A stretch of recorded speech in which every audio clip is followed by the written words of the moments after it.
Hello everyone, welcome back to our YouTube channel.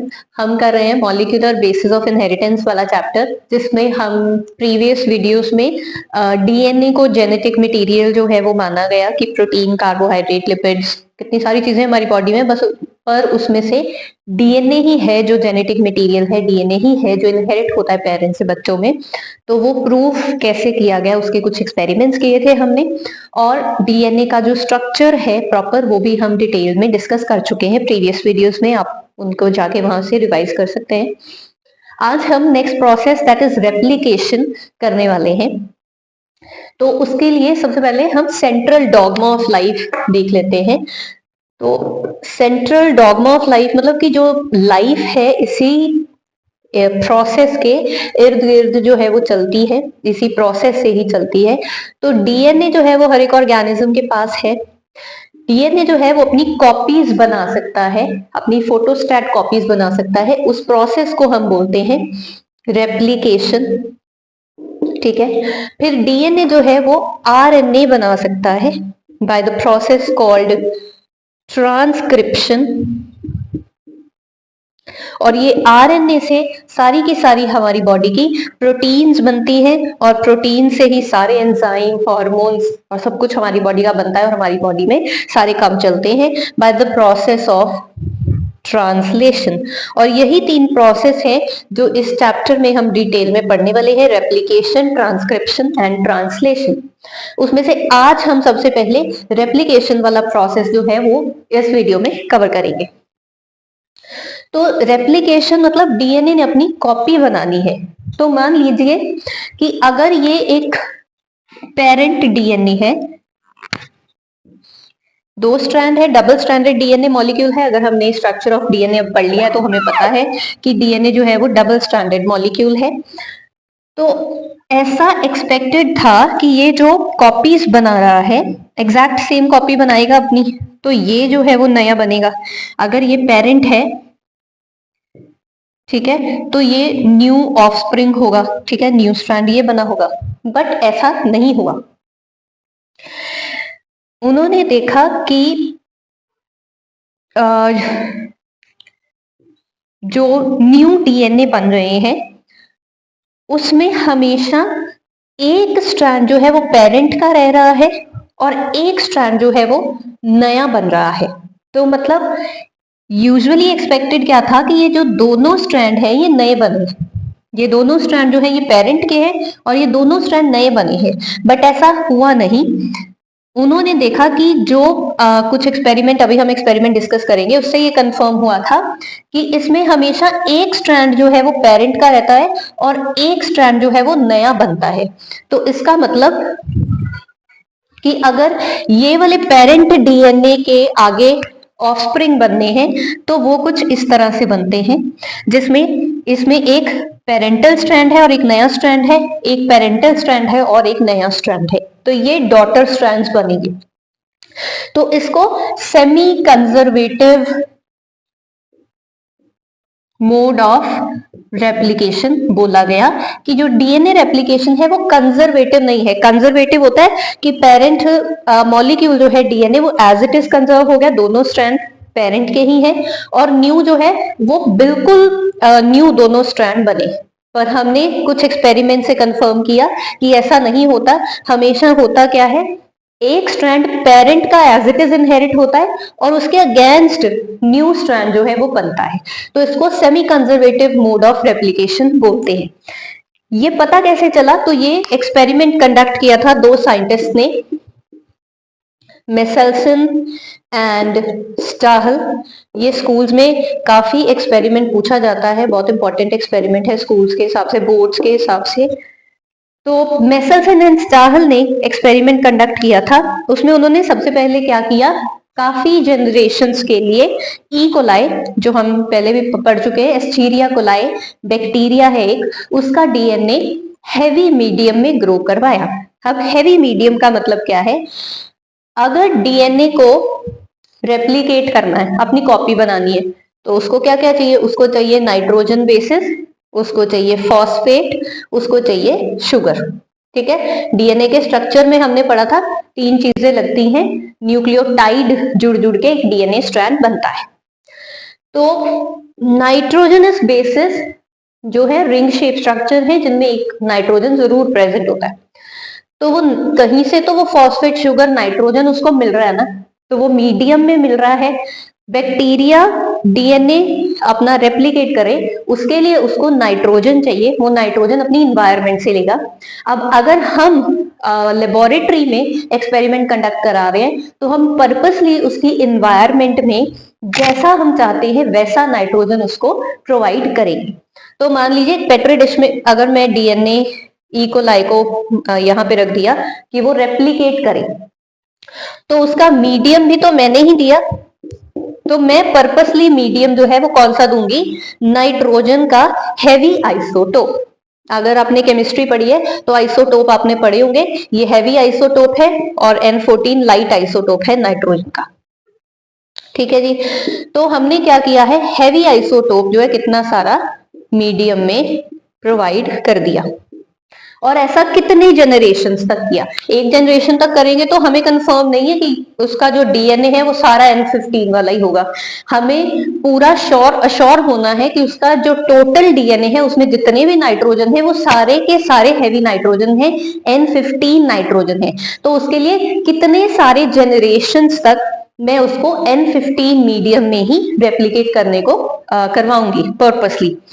अब वो कितने सारे जनरेशन्स के बाद, मान लीजिए 10, 15, 20 जनरेशन्स के बाद, अब जो मेरे पास एस्टीरिया कोलाई होगा उसमें प्योर N15 डीएनए होगा, टोटली हैवी डीएनए होगा। उसके डीएनए में जितने भी नाइट्रोजनस बेसिस होंगे वो सारे के सारे N15 वाले ही होंगे, क्योंकि मैंने मल्टीपल जनरेशन्स तक उसको सिर्फ मीडियम में क्या प्रोवाइड किया, हैवी नाइट्रोजन, उसको और कोई तरह का नाइट्रोजन मैंने दिया ही नहीं।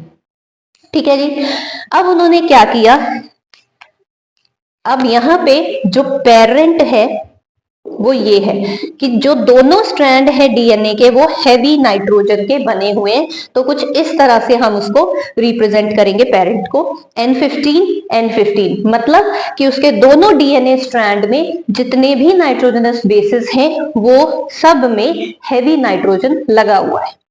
अब इसको मैंने ग्रो करवाया, ठीक है, अब ग्रो करवाने के लिए फिर से रेप्लिकेट करवाया तो मीडियम चाहिए। मीडियम मैंने फिर से कौन सा दिया, अब मैंने उसको मीडियम दिया है लाइट नाइट्रोजन वाला।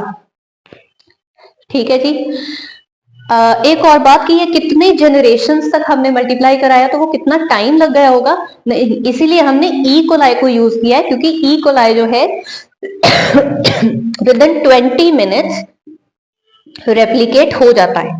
तो इसका रेप्लिकेशन टाइम बहुत कम है, तो मुझे एक्सपेरिमेंट कंडक्ट करने में बहुत इजी रहता है। एक ही दिन में मैं इसकी 10-15 जनरेशन्स को हैवी आइसोटोप में रेप्लिकेट करने को बोलूंगी, तो मुझे जो पेरेंट जो प्योर हैवी आइसोटोप वाले डीएनए वाला ई कोलाई जो है वो मुझे मिल जाएगा। ठीक है, अब वो प्योर हैवी N15 आइसोटोप वाले पेरेंट को मैंने बोला तुमने फिर से रेप्लिकेशन करना है तो 20 मिनट लगेंगे, पर वो रेप्लिकेशन में मैंने उसको मीडियम में अब N14 दे दिया है। अब उनको एक्सपेक्टेड क्या था, उनको एक्सपेक्टेड था पेरेंट स्ट्रैंड होगा N15 और डॉटर स्ट्रैंड जो नया बनेगा वो होगा N14। ठीक है, ये पता चले तो उन्होंने सीजियम क्लोराइड ऐड किया। ठीक है, सीजियम क्लोराइड में सेंट्रीफ्यूगेशन करवाया, सेंट्रीफ्यूगेशन आपको पता है। ठीक है, सेंट्रीफ्यूगेशन करवाने के बाद उसको सेटल करवाने दिया। सेटल करके क्या होगा, जो हैवी आइसोटोप वाला डीएनए है ई कोलाई है वो नीचे सेटल हो जाएगा, लाइट वाला जो है वो ऊपर सेटल हो जाएगा। ठीक है, तो अलग अलग बैंड बन जाएंगे। अब उन बैंड्स को देखने के लिए हम क्या करेंगे, तो कोई फ्लोरोक्रोम, इथिडियम ब्रोमाइड, सपोज यही यूज किया था इन्होंने, इथिडियम ब्रोमाइड से उसको देख सकते हैं। ठीक है, वो फ्लोरोसेंट कलर देगा। तो उनको एक्सपेक्टेड था कि जब टेस्ट ट्यूब में उन्होंने ये एक्सपेरिमेंट करवाया कि N15 पेरेंट को डाला और मीडियम जो है वो N14 दिया, तो दो बैंड बनेंगे, एक यहाँ पे नीचे दोनों हैवी आइसोटोप वाला और एक ऊपर बन जाएगा डॉटर स्ट्रैंड N14 वाला। ठीक है, ये उनकी एक्सपेक्टेशन थी।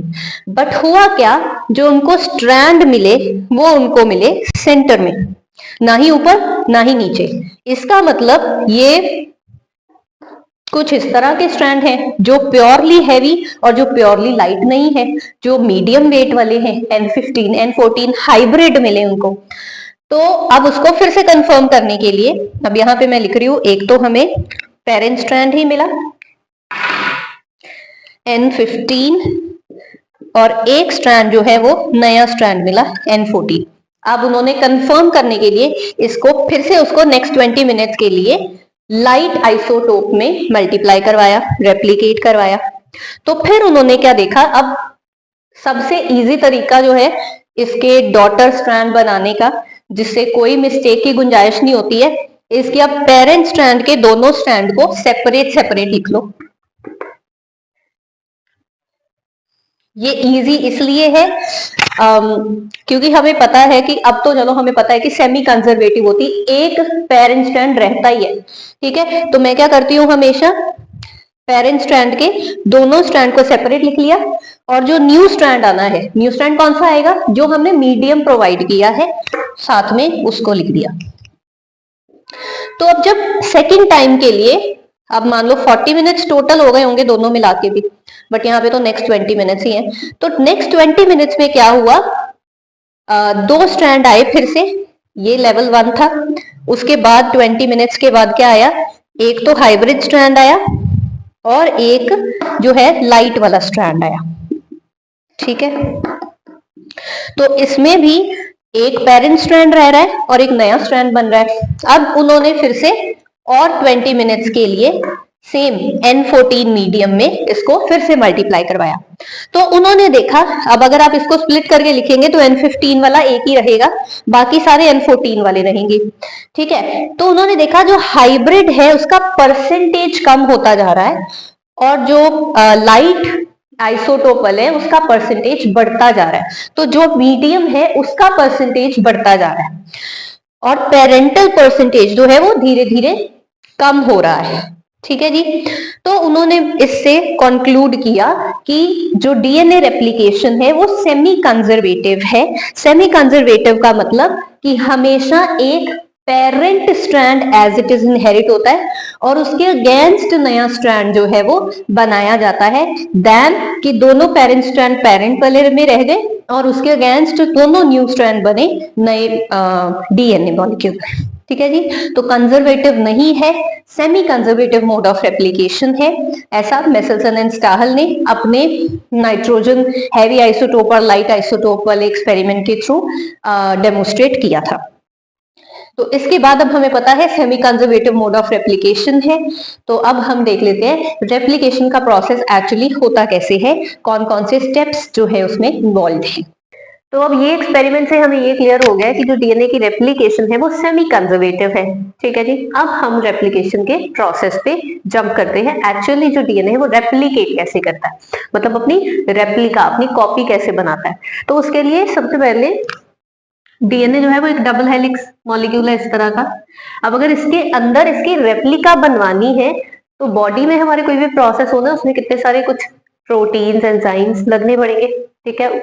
अब उनके लगने के लिए जगह तो चाहिए, तो उसके लिए सबसे पहले क्या होगा, इस हेलिक्स को हम खोलेंगे, ठीक है। वो हेलिक्स को खोलने के लिए या अनवाइंड करने के लिए जो एंजाइम यूज होगा दैट विल बी हेलिकेज, या फिर कई जगह उसको लिखा गया होगा अनवाइंडेज, ठीक है जी। ये हेलिकेज या अनवाइंडेज क्या करेगा, जहां पे भी रेप्लिकेशन होनी है, पूरे के पूरे डीएनए मॉलिक्यूल में एक ही बार में रेप्लिकेशन नहीं होती है, अलग अलग एरियाज में होती है। तो इतना पोर्शन ले लिया, यहाँ पे रेप्लिकेशन हो रही है, इतना पोर्शन लिया यहाँ पे रेप्लिकेशन हो रही है, जब ये हो जाएगी फिर आगे के पोर्शन में होगी, तो पोर्शन में होती है। तो वो सबसे पहला पोर्शन जो है वो हमने अनवाइंड कर लिया है, ठीक है। अब अनवाइंड कर लिया है तो मतलब जो चीज हमेशा से कॉइल्ड फॉर्म में है वो खुल गई है। अब डीएनए जो है it is a very stable molecule, क्यों, क्योंकि वो डबल स्ट्रैंडेड मॉलिक्यूल है, उसको दो स्ट्रैंड जो है हमेशा एक साथ इकट्ठे रहते हैं।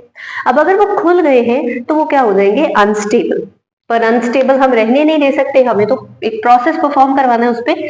तो उस पर लगती है सिंगल स्ट्रैंड बाइंडिंग प्रोटीन। अब वो जो दो स्ट्रैंड अलग अलग हो गए, सिंगल हो गए, उन दोनों को स्टेबलाइज करने के लिए वहां पे लगेगी सिंगल स्ट्रैंड बाइंडिंग प्रोटीन, ठीक है जी।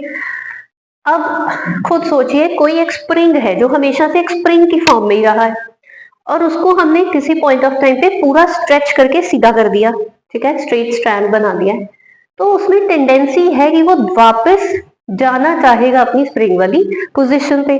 तो इसी तरह से ये जो सिंगल स्ट्रैंड है ये हमेशा से कॉइल्ड फॉर्म में रहे हैं, हेलिक्स फॉर्म में रहे हैं। अब they will tend to attain that helix और attain that coiled form again. तो वो स्ट्रेस या एक टेंशन क्रिएट हो जाती है स्ट्रैंड में उस वजह से, जब उसके कॉइल्स जो है उनको ओपन किया जाता है, तो वो स्ट्रेस या टेंशन रिलीज करने के लिए वहां पे एंजाइम लगता है टोपो आइसोमेरेज। बैक्टीरिया में इसी एंजाइम को गायरेज या डीएनए गायरेज लिखा होगा, ठीक है जी। तो अब ये सब लगने की वजह से डीएनए जो है वो ओपन हो गया है, ठीक है। अब मैं सिर्फ एक पोर्शन वो वाला ड्रॉ करूंगी जिस पोर्शन पे अभी रेप्लिकेशन होने लगी है। तो वो जब ओपन हो जाता है वो कुछ इस तरह का दिखता है, और इसको बोलते हैं रेप्लिकेशन फोक, जहां पे जिस पोर्शन में एक्चुअली रेप्लिकेशन का प्रोसेस जो है वो चल रहा है, तो दैट इज रेप्लिकेशन फोक, ठीक है। अब ये सब पता कैसे चल रहा है? हम कह रहे हैं कि ऐसे हेलिकल मॉलिक्यूल है और अलग अलग पोर्शंस में रेप्लिकेशन चल रही है, तो कहां से वो पोर्शन जो है वो सेलेक्ट करना है, कहां से स्टार्ट करानी है, कहां से हेलिकेज जो है उसको अनवाइंड करवा के ओपन करेगा। तो वो एक पोजीशन होती है जिसको हम बोलते हैं ORI, या जिसको हम बोलते हैं origin of replication. Origin of replication एक ऐसा पॉइंट है डीएनए में, जब कई डीएनए में, यूकैरियोटिक डीएनए में एक ही ओरिजिन ऑफ रेप्लिकेशन होगा, कई बार प्रोकैरियोट्स में मल्टीपल ओरिजिन ऑफ रेप्लिकेशन भी हो सकते हैं। तो ओरिजिन ऑफ रेप्लिकेशन ऐसा पॉइंट है जहां से रेप्लिकेशन जो है स्टार्ट होगी। ये सारे एंजाइम को पता चलेगा कि हमें यहाँ पे जाके लगना है, यहाँ पे वो प्रोसेस होने वाला है। तो ओरिजिन ऑफ रेप्लिकेशन वाली साइट सपोज यहाँ पे थी, तो वहां पे हेलिकेज एंजाइम लगा, ठीक है जी। यहाँ पे सिंगल स्ट्रैंड बाइंडिंग प्रोटीन लगी, उसने दोनों सिंगल स्ट्रैंड जो हो गए थे उनको स्टेबलाइज करवाया। फिर टेंशन रिलीज करने के लिए साथ ही साथ यहाँ क्या लग रहा है, टोपोआइसोमेरेज, ठीक है, टोपोआइसोमेरेज लगा है दोनों स्ट्रैंड में। अब यहाँ पे एक बड़ी खास चीज लगेगी, with the help of enzyme primase. Primase enzyme क्या करवाएगा, प्राइमर ऐड करवाएगा, ठीक है। प्राइमर क्या है और ये क्यों ऐड करवाना है, उसके लिए, उसको समझने से पहले एक नेक्स्ट एंजाइम जो लगने वाला है दैट इज डीएनए पॉलीमरेज, जो एक्चुअल रेप्लिकेटिंग एंजाइम है, ठीक है। तो जो फोटोस्टैट बनानी है, नया स्ट्रैंड बनाना है, वो एक्चुअली इसने बनाना है, डीएनए पॉलीमरेज ने। अब ध्यान से सुनिएगा, डीएनए पॉलीमरेज जो है इसके दो बहुत ही खास फीचर्स हैं। पहला फीचर है कि ये न्यूक्लियोटाइड्स को, अब आपको न्यूक्लियोटाइड क्लियर होंगे, डीएनए का स्ट्रक्चर हम कर चुके हैं, फॉस्फेट शुगर और नाइट्रोजनस बेस मिलके एक न्यूक्लियोटाइड बनता है, और वो कितने सारे न्यूक्लियोटाइड ऐड होते हैं तो फिर एक डीएनए मॉलिक्यूल बनता है। तो डीएनए पॉलीमरेज जो है वो सिर्फ न्यूक्लियोटाइड को ऐड करवा सकता है टू ऑलरेडी और प्री एग्जिस्टिंग न्यूक्लियोटाइड्स। वो कभी भी नए न्यूक्लियोटाइड नहीं बना सकता। मतलब सपोज ये जो स्ट्रैंड है ये है 5' to 3', ये है 3' to 5', ठीक है। अब इसके आगे यहाँ पे नए स्ट्रैंड बनने हैं डीएनए के, तो इनिशिएशन कहां से होगा, तो कुछ नहीं है, ठीक है। एक पॉइंट पे एंजाइम लग गए, अब वहां पे न्यूक्लियोटाइड लगाएंगे फिर ही स्ट्रैंड बनेगा, तो वो पहला न्यूक्लियोटाइड पॉलीमरेज नहीं लगा सकता।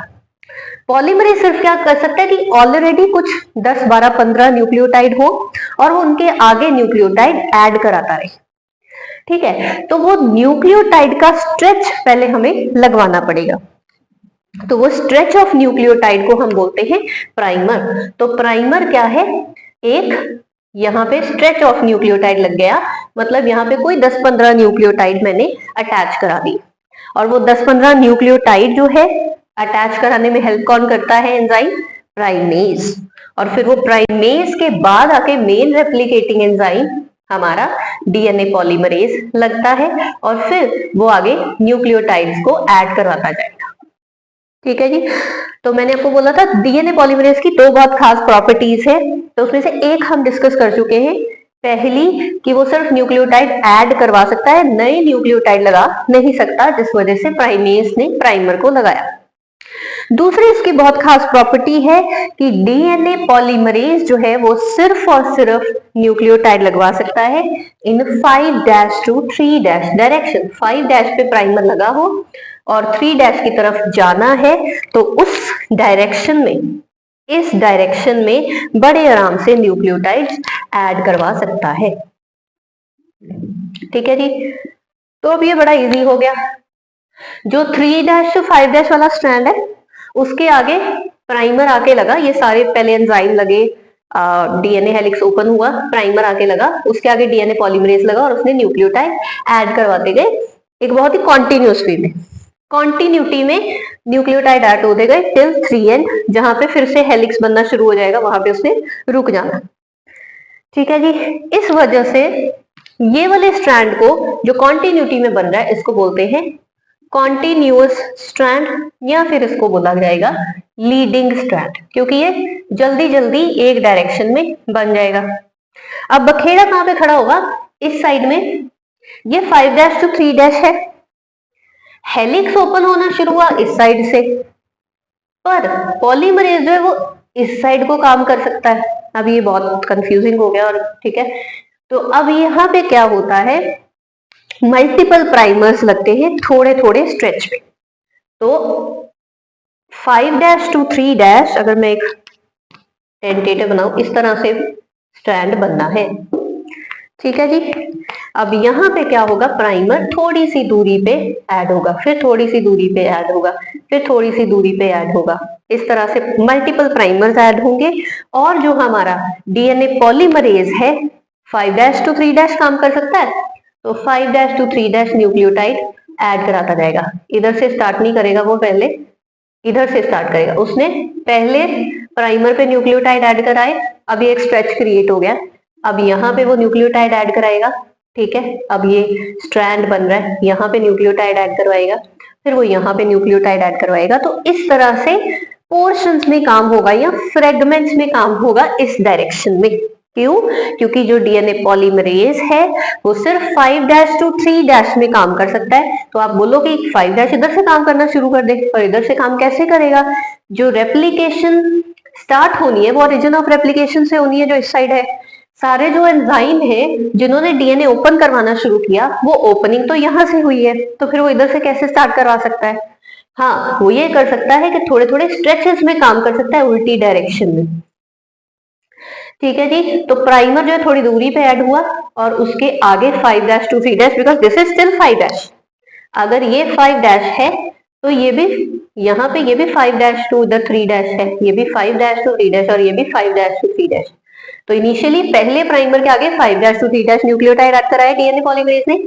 अब ये पूरा स्ट्रैंड बन गया, थोड़ा सा आगे जाके वो फिर से यही काम करेगा, थोड़ा सा आगे जाके फिर से यही काम करेगा।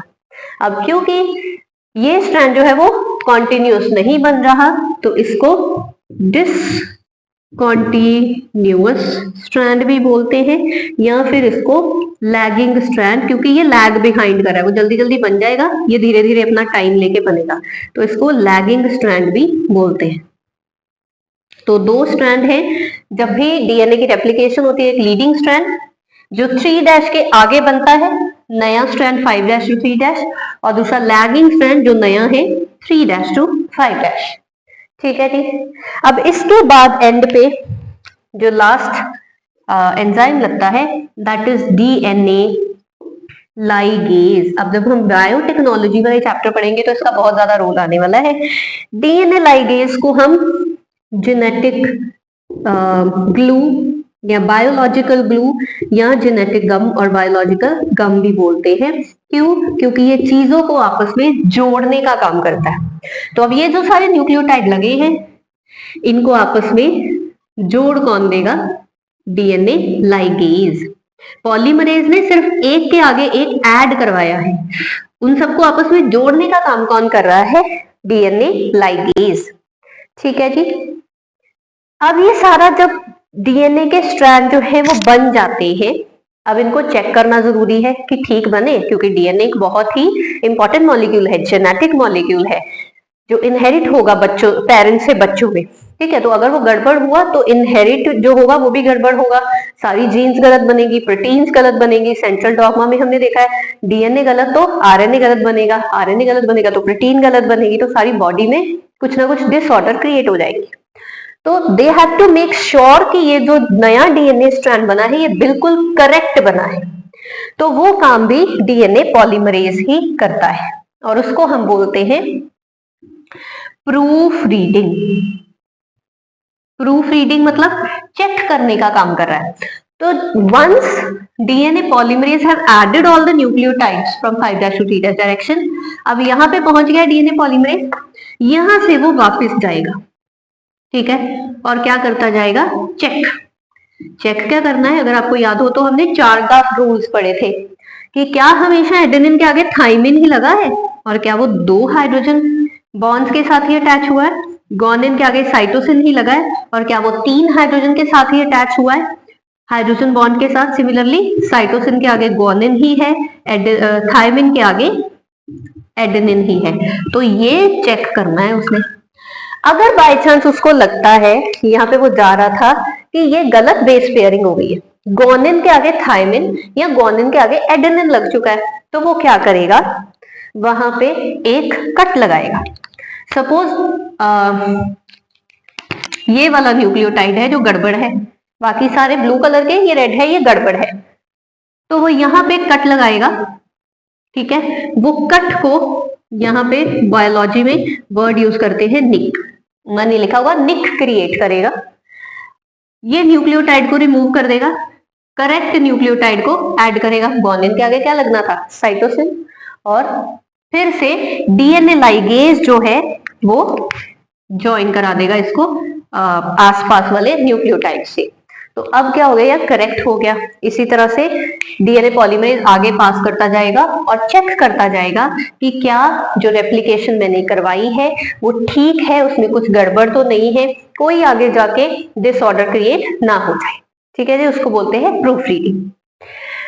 अब 1-2 पॉइंट्स छोटे छोटे, ये जो डिसकंटिन्यूअस स्ट्रैंड है या लैगिंग स्ट्रैंड है, आप देख रहे हैं इसमें फ्रेगमेंट्स में काम हुआ है, पोर्शंस में काम हुआ है, तो उन फ्रेगमेंट्स को बोला जाता है साइंटिस्ट के नाम के ऊपर ओकाजाकी फ्रेगमेंट्स, जिनको आपस में फिर से डीएनए लाइगेज जोड़ देगा। ये सारी फ्रेगमेंट्स को आपस में डीएनए लाइगेज जोड़ देगा। ठीक है जी, ओकाजाकी फ्रेगमेंट्स बोला जाता है और ये वेरी करती हैं कि यूकैरियोट्स में, प्रोकैरियोट्स में इनका नंबर क्या होगा, ज्यादा से ज्यादा 100-200 न्यूक्लियोटाइड की होती है, उससे ज्यादा डीएनए पॉलीमरेज उल्टी डायरेक्शन में काम कर नहीं पाता है और फिर से नए स्ट्रेच पे जाना पड़ता है। ठीक है जी, दूसरी चीज, डीएनए पॉलीमरेज जो है वो भी वेरी करते हैं इन यूकैरियोट्स एंड प्रोकैरियोट्स। तो अगर हम यूकैरियोट्स की बात करें, हम अपनी बात करें, हायर ऑर्गेनिजम्स की बात करें, तो यूकैरियोट्स में जो डीएनए पॉलीमरेज है वो 3 तरह का होता है, DNA polymerase 1, 2 and 3, Roman numbers में लिखते हैं हम। तो DNA polymerase 1, DNA polymerase 2 and DNA polymerase 3, out of which DNA polymerase 3 is the main replicating enzyme. तो ये है यूकैरियोट्स में। इसी तरह से प्रोकैरियोट्स में जो है पॉलीमरेज, डीएनए पॉलीमरेज, वो भी 5 तरह का होता है और उनका नाम है alpha, beta, gamma, delta and eta. तो ये 5 जो हैं पॉलीमरेज होते हैं प्रोकैरियोट्स में, इनका भी अलग अलग काम होता है। ठीक है, कोई जो है वो लीडिंग स्ट्रैंड की सिंथेसिस करवाता है, कोई लैगिंग स्ट्रैंड की सिंथेसिस करवाता है, कोई जो है वो रिपेयरिंग में हेल्प करता है, तो सबके वो काम बांटे हुए हैं अलग अलग। ठीक है जी, तो इसके साथ हमारा रेप्लिकेशन का प्रोसेस हो गया है। मैं एक बार रिवाइज करवा देती हूँ। तो डीएनए एक डबल हेलिक्स स्ट्रक्चर है, सबसे पहले उसके हेलिक्स को ओपन करना पड़ेगा, जिसके लिए हम हेलिकेज एंजाइम लगाते हैं। अब वो ओपन होने से 2 सिंगल स्ट्रैंड हो गए हैं, इसका मतलब डीएनए अनस्टेबल हो गया, तो वो सिंगल स्ट्रैंड को स्टेबलाइज करने के लिए लगती है सिंगल स्ट्रैंड बाइंडिंग प्रोटीन। क्योंकि वो कॉइल्ड फॉर्म में हमेशा रहता है तो अनकॉइलिंग होने से टेंशन या स्ट्रेस क्रिएट होता है, जिसको रिलीज करने के लिए टोपोआइसोमेरेज लगता है। हमारा जो मेन रेप्लिकेटिंग एंजाइम है डीएनए पॉलीमरेज, वो नए न्यूक्लियोटाइड बना नहीं सकता, सिर्फ ऑलरेडी एग्जिस्टिंग स्ट्रेच में न्यूक्लियोटाइड ऐड कर सकता है। तो हमें वो स्ट्रेच लगाना पड़ता है। वो स्ट्रेच हमेशा होता है आरएनए प्राइमर का, जो प्राइमेज एंजाइम लगवाता है, 10 से 15 न्यूक्लियोटाइड का स्ट्रेच, और डीएनए पॉलीमरेज उसके आगे उस स्ट्रेच में न्यूक्लियोटाइड्स को ऐड करता जाता है in only one single direction, that is 5' to 3'। और जब सारे न्यूक्लियोटाइड ऐड हो जाते हैं तो डीएनए लाइगेज जो है वो सभी को एक साथ ग्लू कर देता है। एक स्ट्रैंड जहां पे 5' to 3' कॉन्टिन्यूअस सिंथेसिस हो रही है, दैट इज लीडिंग स्ट्रैंड और कॉन्टिन्यूअस स्ट्रैंड। दूसरे स्ट्रैंड पे सिंथेसिस जो है वो फ्रेगमेंट्स में होती है, छोटी छोटी, जिनको हम ओकाजाकी फ्रेगमेंट्स बोलते हैं। Therefore this strand is known as discontinuous और लैगिंग स्ट्रैंड। आरएनए पॉलीमरेज के पास प्रूफ रीडिंग एक्टिविटी है कि वो चेक भी कर सकता है कि जो रेप्लिकेशन मैंने करवाई है वो ठीक है या नहीं। अगर वो नहीं ठीक तो जो रॉन्ग न्यूक्लियोटाइड ऐड हुआ है वहां पे वो निक क्रिएट करेगा, रॉन्ग न्यूक्लियोटाइड को रिमूव करेगा, करेक्ट न्यूक्लियोटाइड को ऐड करवाएगा और फिर से डीएनए लाइगेजेस को ज्वाइन करवा देगा। तो इस तरह से डीएनए जो है वो अपनी कॉपी क्रिएट कर लेता है, अपने आप को रेप्लिकेट कर लेता है। अब नेक्स्ट वीडियो में हम डिस्कस करेंगे सेंट्रल डॉग्मा का नेक्स्ट प्रोसेस कि डीएनए से आरएनए कैसे बनता है, that is the process of transcription. So till then stay tuned. अब पुरानी वीडियोस देख के ये सारा चैप्टर रिवाइज कर सकते हैं, नहीं तो नेक्स्ट वाली वीडियो में जो प्रोसेस हम करने वाले हैं वो थोड़ा सा आपको डिफिकल्ट लगेगा समझने के लिए। आप हमें इंस्टाग्राम पे फॉलो कर सकते हैं और हमारे चैनल को सब्सक्राइब करके रखिए। अगर आपको ऑनलाइन या ऑफलाइन क्लासेस ज्वाइन करनी है तो नीचे दिए गए नंबर पर आप हमें कॉल कर सकते हैं। Thank you.